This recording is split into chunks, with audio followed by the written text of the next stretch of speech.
The Adventure Game Fan Fair will be the first annual convention to bring together adventure game developers, artists, creators, and fans in the United States. We'll be honoring the people who have shaped the genre's past and present with the official Adventure Game Hall of Fame award ceremony.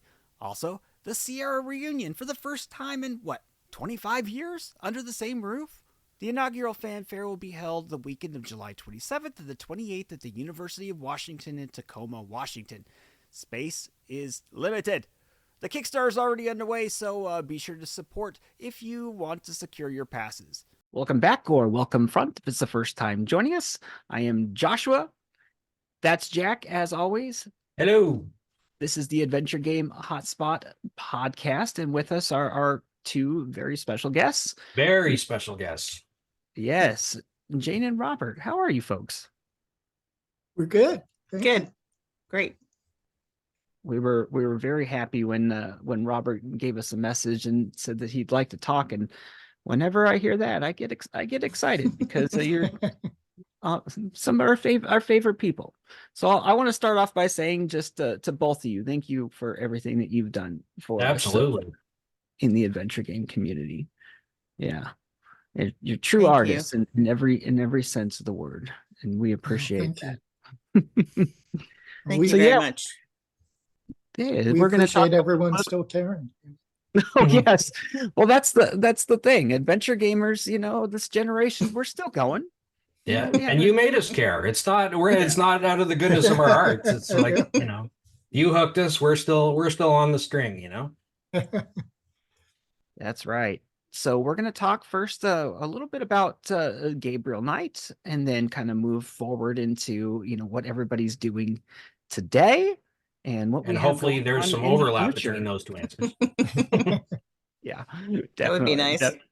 Definitely that.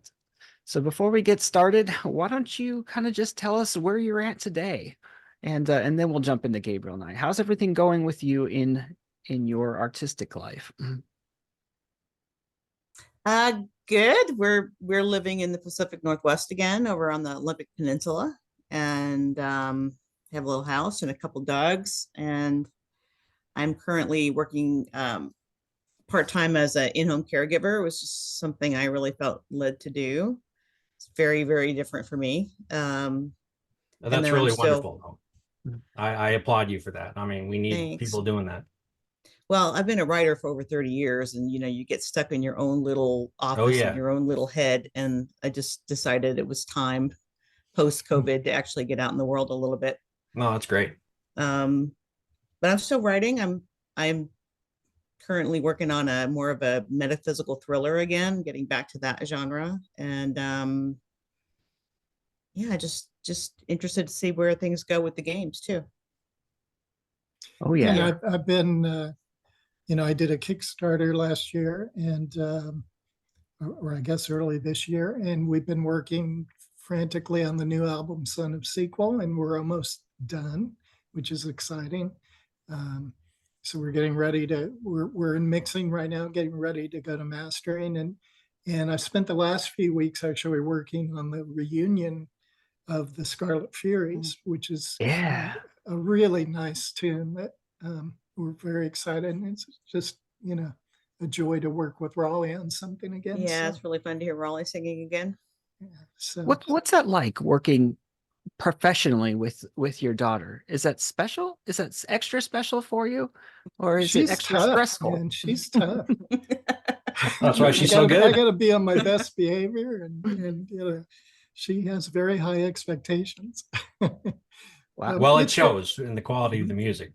Oh, thanks. Yeah, it's a gift, and all the time we spent touring and recording with that band. It's just to do it with her and all my old friends I grew up with was a real gift, and I'm still feel very fortunate to have had that opportunity. Very much. What a great thing to be in a band with your dad. That would be so much. That would have been so cool. When I was growing up. I mean, my dad.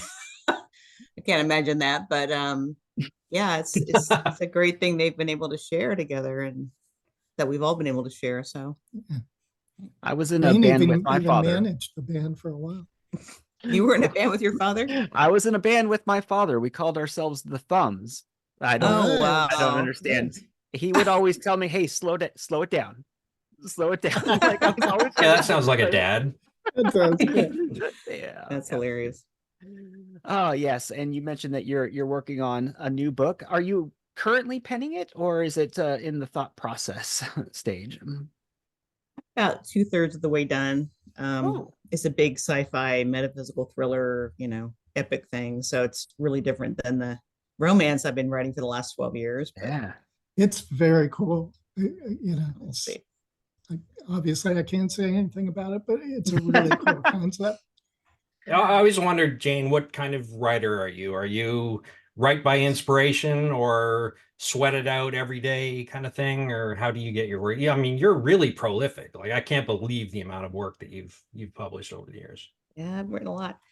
Um, it's really helpful if I get an initial concept, like in a dream, like just a seed of an idea in a dream. Like Mobius came to me that way, and oh, there's been several that came to me that way. This one did. And then it's sort of a mix of just grind and inspiration. You get a day when it's just flowing and you can close your eyes. That's fabulous. But other days you kind of have to pull it out of the roots by the roots, Yeah. and Yeah. so it's a mix. But Yeah, Yeah, she works every day. I mean, for as long as I've known her, which is since like 1993, 92.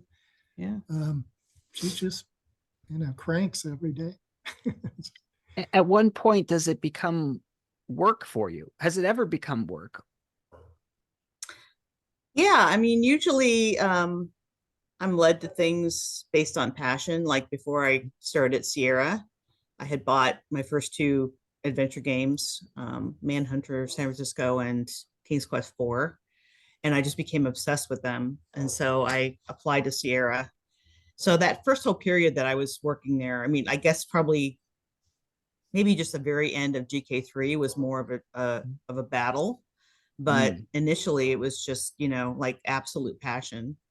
um the same thing when I kind of got into romance. Initially it was really a big passion, but then as time went on it became a job, and then it became kind of a grind. So like I have to do these books, because I have to earn this money, and I've just decided finally that I was just going to let that go and just try to follow my passion again. So we'll see.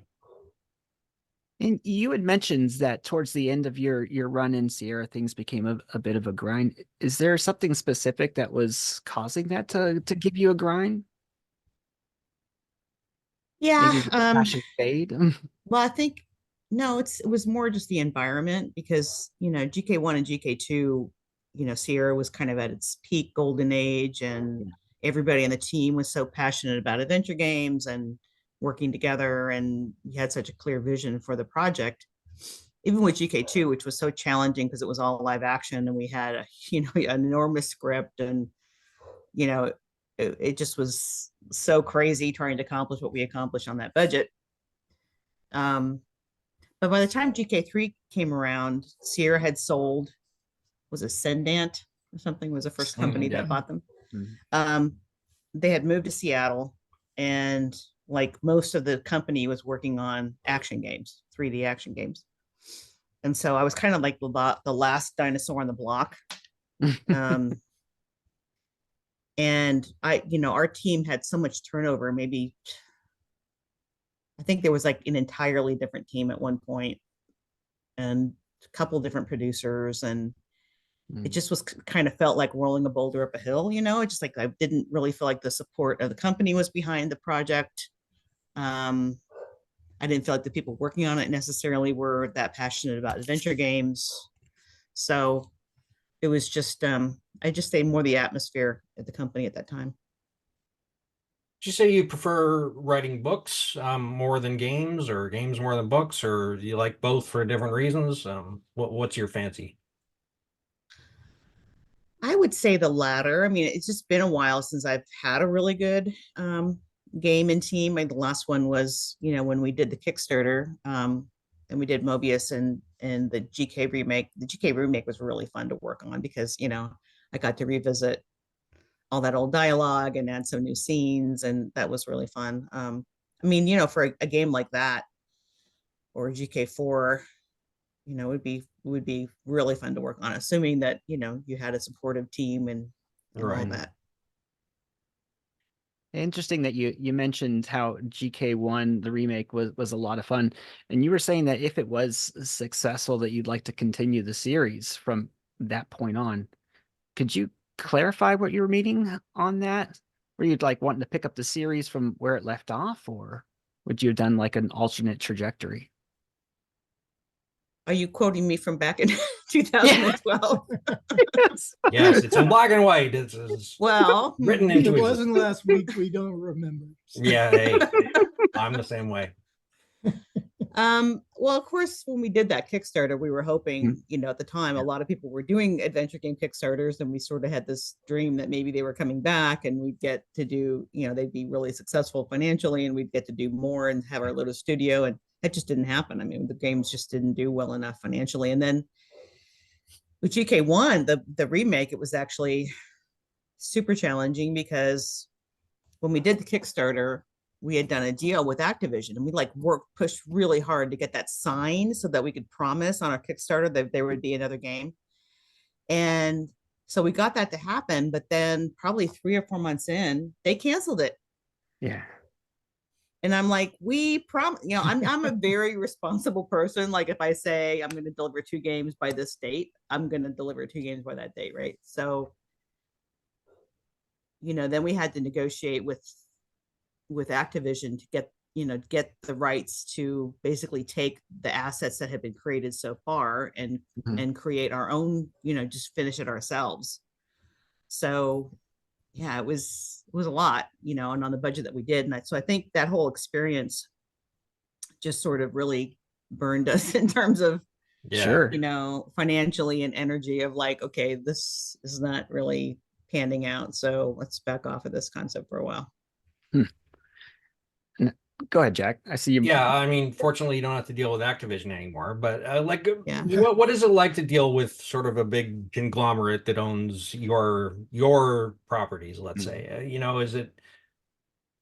are they just asking for too much money? Do they not care at all? Like, you know, It's what's kind of the like being a resistance? flea on a giant. I mean, they just Yeah. don't have the motivation to care. Like there's just not enough money in it for them. Like, you know, unless you can bring in 500 million, they just don't have time for you, you know.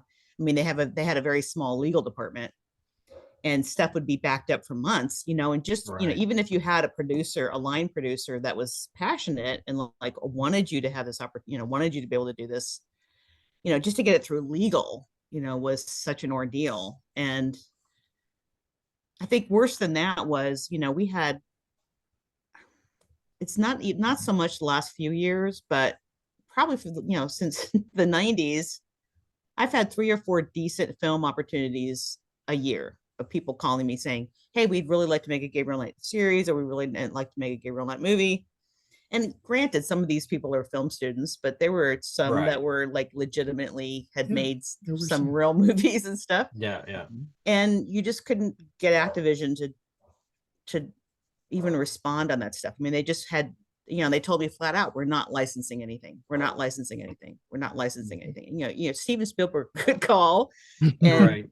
it would be the same story. So that was Wow. frustrating because you just felt like it was just so locked in limbo. And that's, Yeah. I think that's why we've been, you know, so enthusiastic about the change, obviously, Yeah. because, you know, as we were discussing before we started, you know, we could, as we did last month, you know, we could easily, or relatively easily, you know, contact the decision makers at Microsoft and start a dialogue and you know, just open the conversation. And it's just a much more flexible and more We hope. fluid, yeah, Yeah. I mean, Yeah. so far we haven't really, organization to work You with. haven't seen reached out to anything them yet, specific. Microsoft? we We have, have. but Okay. you know, they're still in the process of evaluating everything. So we'll see if Right, in yeah. the long run, you know, that really ends up being different to work with them. And there's, you know, there's ex-Sierra folks within Microsoft. And, Mhm. you know, I worked with Microsoft quite a while when I was in my agency career. And so, it's, I mean, they spend a lot of money, so it makes sense that at some point they're going to find ways to exploit what they bought, Yeah.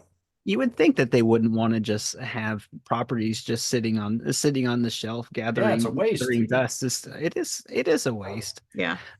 So, you mentioned the Gabriel Knight, how you've had discussions regarding television shows and stuff, or at least discussions amongst yourselves. But should that come up as an opportunity, a game or a television series?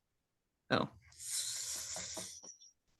Sophie's choice. I mean, I think they would feed each other, right? If you're going to do a TV show, it would probably rejuvenate the interest in games, and probably not as much vice versa. So maybe a TV series, and then that would generate, the interest in the games again. I mean, I think, Jack, as we've discussed, I think both GK1 and GK2, would make great series and great films. And I think Gray Matter would make a great film. So, I think there's potential there. It's just a matter of the stars aligning, I guess. And, it's fun for me because I know just through conversations with Jane, that creatively there's more there, Now, if it did, say the stars did align, where do you see yourself in that piece of the puzzle? Executive producer, or where do you guys see yourselves?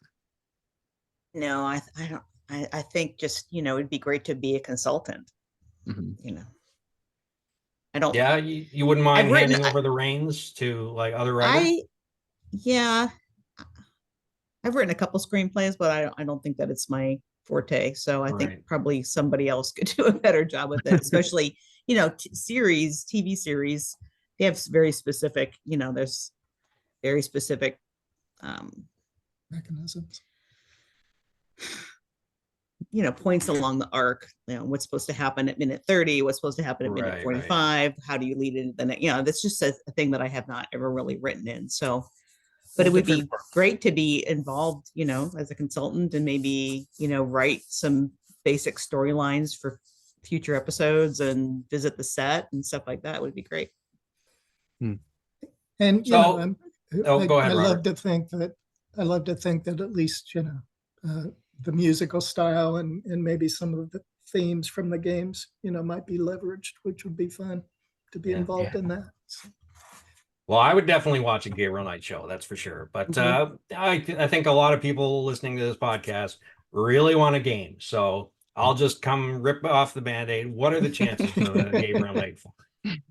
What do you think the chances are? Is it legitimate? I mean, I'm not like preserving time on my calendar or anything until we actually get a chance to talk to somebody real at Microsoft about actual options. I mean, another option would be, and I know you don't want to hear this, but I've thought, even if I could get permission to do, say I did a deal with them to do 6 books or something, at least then they would have, they'd have storylines for 4, 5, and 6, and they'd have something happening with that series, which might regenerate some interest. And, I mean, that's another, but again, it's like getting that permission through legal is sort of ridiculous, but I don't know. What do you think? I think there's different ways it could happen. Probably the most remote is that Microsoft would do their own, just because I think they probably have bigger fish to fry first.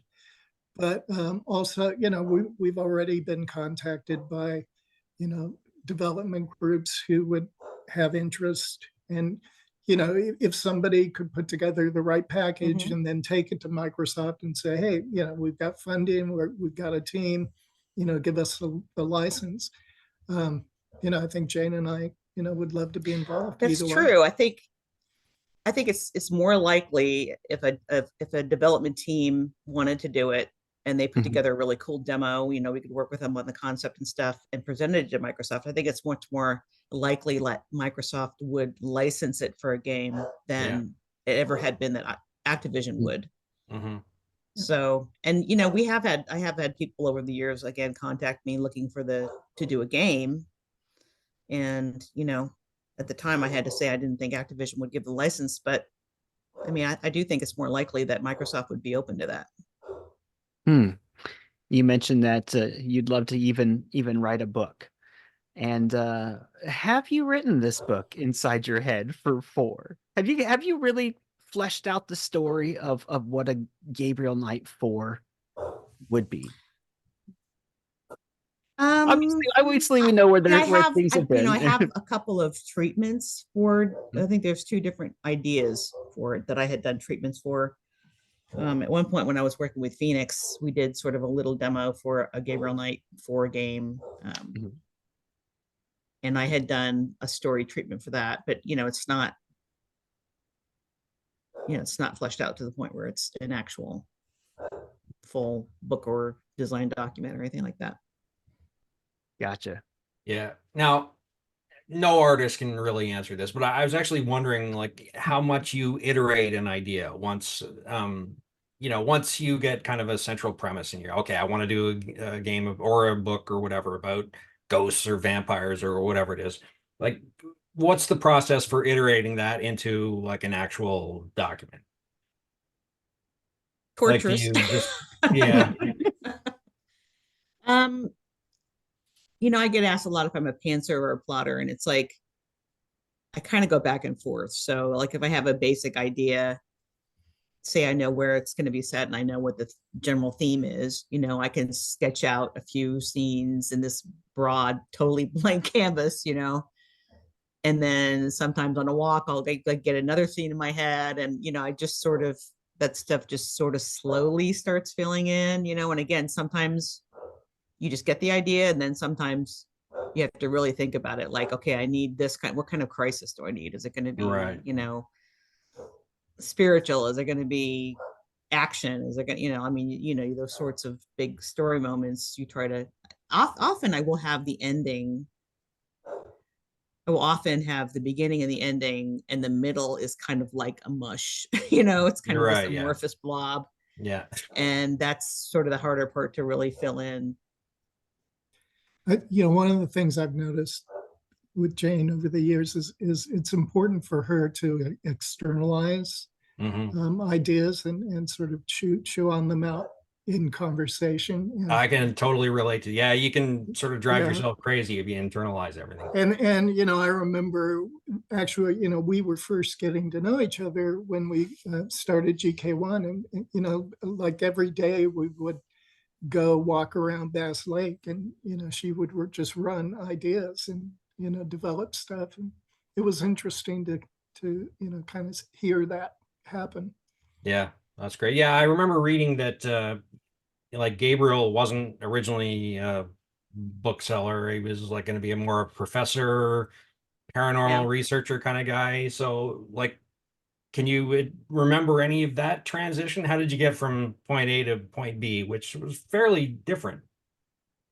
Yeah. The initial idea was to do an Indiana Jones style paranormal professor, but it was just kind of one of those things where Sierra sent a lot of the writers to this story writing class in LA with Robert McKee. And it was like this 3D intensive of like just 10 hours a day, just taking notes. It was like so much information to process. Wow. Yeah. But I just sort of knew I knew I wanted to set it in New Orleans, and I knew I wanted it to be about voodoo. And then through that class, I got this whole idea of sort of mirroring a plot, having a present day plot and having this historical thing that happened. And that led me to the idea of him being from this line of Schottenjägers. Because, a paranormal professor wouldn't necessarily have an ancestor who was, involved in witch hunting. So, I would say in that case, the character sort of developed more out of the plot, and then, they kind of end up feeding each other. And then, the idea that, from that idea of having this historical plot that mirrored it, then a lot falls out of that. Like he's, he doesn't know about his past. And so the whole family's been cursed, so that he wouldn't be a successful bookseller. He wouldn't be a successful novelist, he'd be barely scraping by. And So a lot of it sort of falls out of, just sort of iterates back and forth, I guess. Right. You get an idea that you really like, you kind of pin that to the wall, and then that affects other things, and Yeah. So you get this idea, and then you have to do your research. How deep into the research do you go? Like, for instance, when it comes to Gabriel Knight, it seems like some of the puzzles that you've created are very, very intricate. How deep do you go into creating your characters and your stories, into the research aspects? Well, this is kind of funny, but I remember to tell you how early this game was. I actually, because I had never been to New Orleans, so but I was a fan of Anne Rice, so I wanted to set it there. I actually called a bookstore in New Orleans and had them mail me physical books about picture books about New Orleans. I mean, it tells you how old this game was, but Yeah. Well, I used to joke that you could tell, what project Jane was working on, because our house would kind of be just all about that subject for 2 or 3 years. There'd be books all over, and there could be all kinds of evidence of her research. I mean, it's I get books and stuff, but but the thing is about it is at some point you just have to go, okay, I know enough about that, I'm going to move on, because you can't be an expert, if you can't be a deep expert on every single thing that's in your story, otherwise you'd never get the book written. Right. So you just kind of have to go as far as you really need to, and then obviously I'm not really an expert on voodoo, I'm not really an expert on New Orleans, I'm not really an expert on witch hunts in in the 1700s. I mean, you just sort of get it as good as you can, and then and then go on. Yeah, and there are 3 people out there who will know a detail that you don't, but the rest of us are going, okay, I buy it. Yeah, I'm with you. And the funny thing is, when you get those comments, it's usually about something like I wrote a whole romance series that was set on Capitol Hill in Seattle, and some reviewers like, this is so stupid, I live here and this is not there and this is not there. I'm like, I live there, Yeah, that's a block from my house, but it's like, those are the things that people get you for, not the stuff that you actually did, sort of pull out of your ass. So yeah. But not most people. Most people are just like, hey, just tell us the good story and we're in. You would hope. It was fun on GK2 though, to make some trips and do some research over there. Oh, you did? You actually went over before? Oh my gosh, yeah. Yeah, we had just some amazing, we'd go to opera, in the Vienna Opera House, and all kinds of that, so when we did GK1, obviously I was really nobody then, and so I did all my research through books and things, but when we were starting to do GK2, Sierra did actually pay for us to go take a research trip over there, which was so cool. And it really affected a lot of stuff, because like Alt Otting, where his heart is in the jar, that was like a line in a tour book that I read somewhere, and we were in Germany. Really? And I was like, let's go check this out. When we got there, it was so incredibly powerful. We arrived in that plaza where that little tiny chapel. Yeah. And we could just hear people chanting inside in German. And it was just like, oh man, this has to be in the book, Yeah.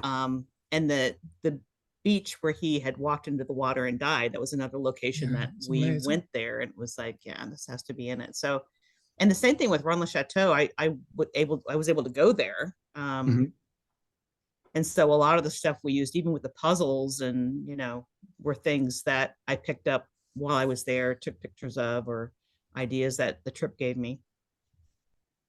Yeah, I was so thinking, it does help. like, if ever writing a game was going to feel like work, it would be sort of in the research part. But no, if you actually get to go to these exotic locations and area scout and stuff, no, that's not work. Those were amazing. I mean, it is work, but it's fun. No, it's not. What an experience. Yeah, definitely. The puzzles in Gabriel Knight 3 they're iconic. It's very, very detailed. And of course, in Gabriel Knight 2, you had the very specific opera scenes. Those are 2 like iconic and unique moments, not just in adventure game, but in gaming history. What stands out specifically about Gabriel Knight to you? New Orleans setting, and Tim Curry, he was just embodied that character so well. He was so much fun. Yeah. So Yeah. just the whole Now, New one- Orleans voodoo vibe is fun. Yeah. Now, Tell us something about voodoo. yeah, yeah. Now, we mentioned puzzles earlier. Now, that's sort of the one thing that sort of a book author or a screenwriter doesn't have to worry about that a game writer does. So, how do you, you know, conceive puzzles in your mind to fit into your story and implement them kind of seamlessly? Like, do you Well, think puzzles I would first and then build story, or? Interestingly, I think I was more of a puzzle person than a story person first. Oh, yeah. Because my degree was in computer science, and Ah, I did programming for a lot of years, for yeah. 5 or 6 years before I went to Sierra. And my dad's a mathematician, and I grew up with, he always had some weird little puzzle that he was doing, and so I just always loved puzzles. And even after my Sierra days, when I did casual games for 7 or 8 years, and those were just pure puzzle, this very light story. Yeah. So, and I still play a lot of puzzle games on my phone and stuff. It's just something that I really enjoy. So I would say it was probably more I loved adventure games. So it was probably more challenging me to develop my story writing skills than necessarily the puzzle side of it. Right. Interesting. Yeah, very interesting, because I think it's safe to say that you are considered maybe the best storyteller in the genre, and to say that that was something that came after puzzles in your mind, that's crazy to say.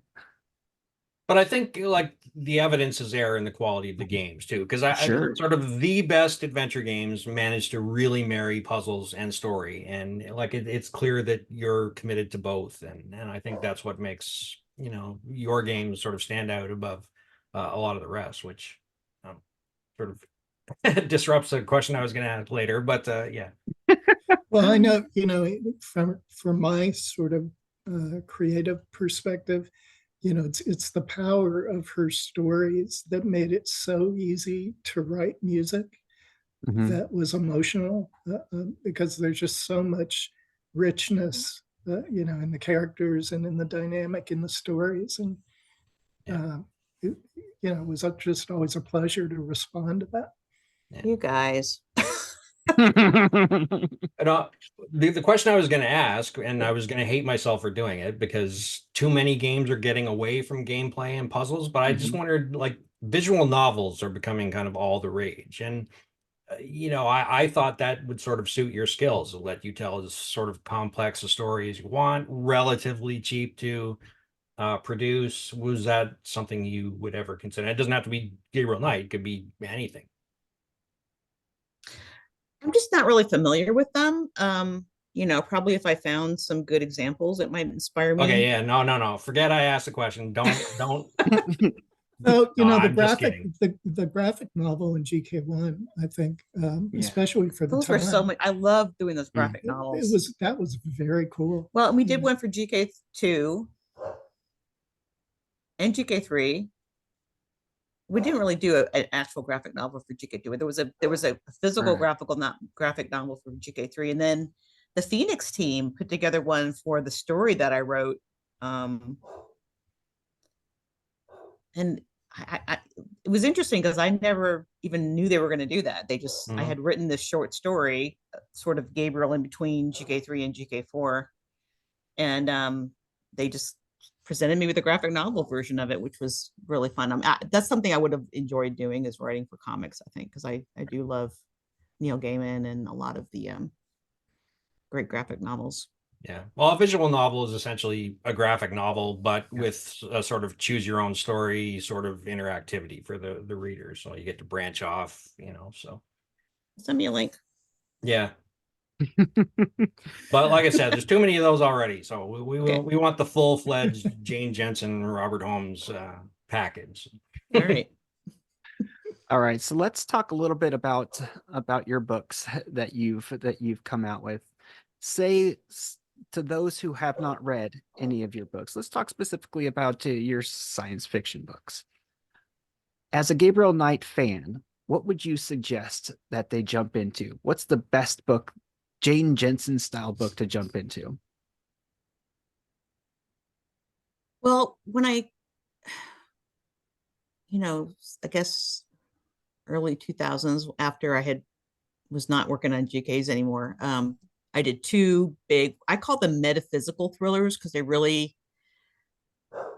even more than they are science fiction, but they're more sort of, they've got a paranormal / spiritual element to them, not religious, but anyway, there was Dante's Equation, and that one is still in print. And then Millennium Rising, I think it is out of print, but you can still get the paperback pretty cheap on eBay and stuff, like $5.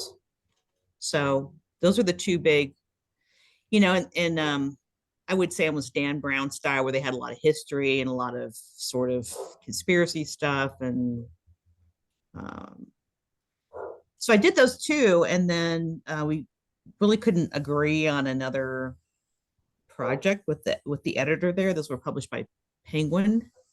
And then Oberon came along, and I got involved in Casual Games, and that sort of redirected me. So I'm just getting back now to doing sort of more of those, sort of deeply researched, heavy metaphysical kind of book.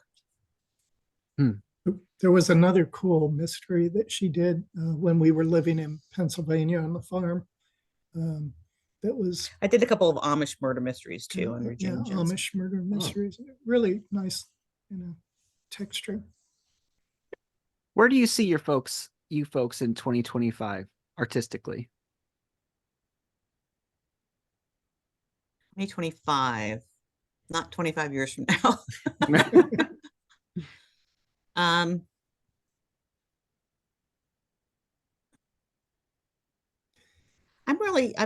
I'm feeling super optimistic right now. Just I'm really enjoying getting back into this heavier genre, and I think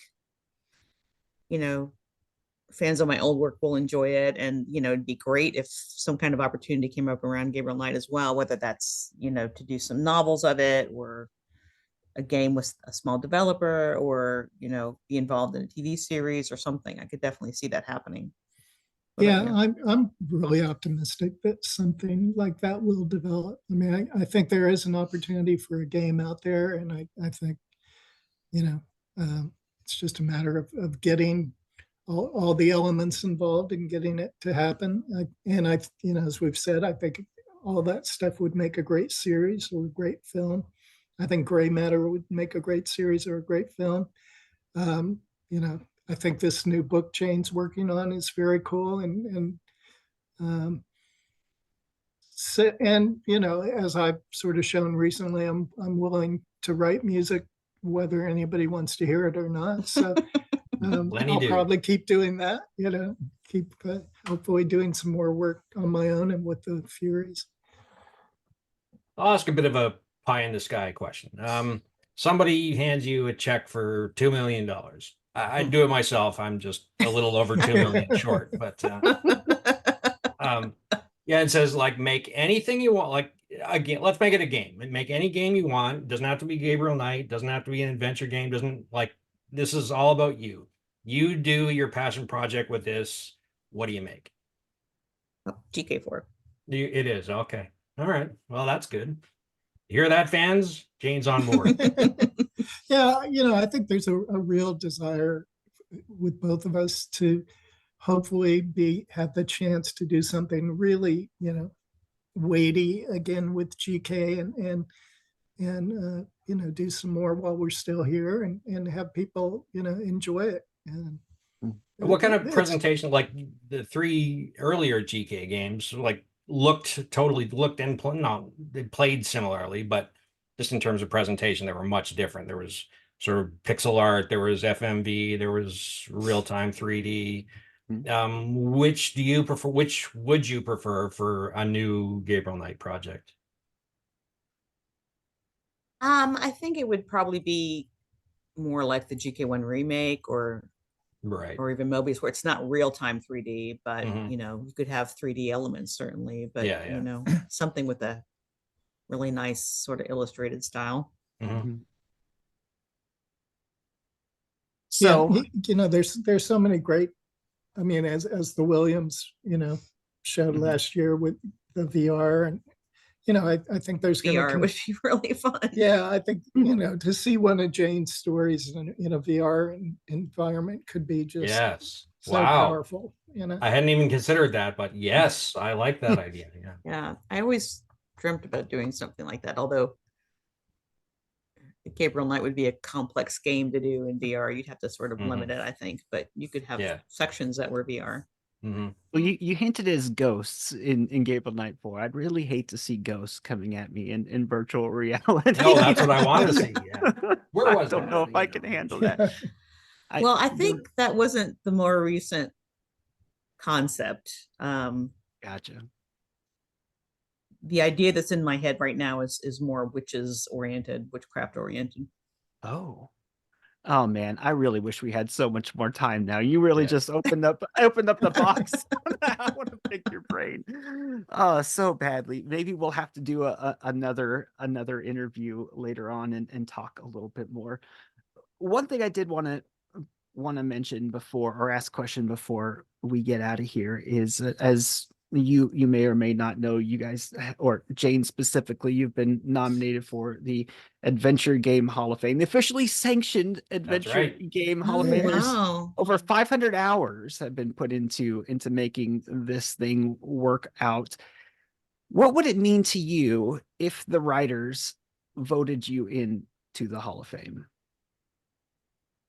Gosh, wow, that would be a huge privilege for sure. Yeah, that'd be amazing. Oh, that'd be Well- your big pitch to Microsoft. Yes, the Hall of Yeah. Fame That's there you right. That's go. right. nominee or inducted. Just go take my Jane reward Jensen. and thunk it down on their desk. Exactly. Hey, Awesome. And I will say, Robert, that you actually had quite a few nominations yourself in there Well, amongst all of I'm glad they all the got voting there. I sent a committee. lot of them. So Oh, Yeah, I this is love not it. a one-time deal. It's going to be an annual thing. So I Yeah. think, well, I'm not going to say anything, but I think it's a fairly safe bet. If I was a betting man. Well, we'll find out specifically on the 27th of July at the Wow. Adventure Game Fanfare Convention. We'll find out like who's voted in. So is there anything that you guys would like to say on your way out? Where can we find your work? Gosh, I don't really have. I need to reactivate a Jane Jensen website. I haven't done that in a while. Probably right now, Facebook there's a Jane Jensen page on Facebook. and I've got robertholmesmusic.com, and there's all kinds of stuff there, and the new album and everything, of course, will be there. About to be mastered. Yeah. Congratulations. Can't wait. Mhm. Thank you. Wait to hear what both Yeah, of me you too. guys have in store for us coming up. It's going to be a big year. I know it. It is. Yeah, I think it so is. too. Thank you guys so much for coming on. For Jack, I am Joshua. We just we hung out with Jane and Robert for the last 45 Adventure Game minutes. Royalty. Adventure Game Royalty. We appreciate you guys so much, and we will see you all in the next episode. Thanks, Thank you guys. so Thank much. you.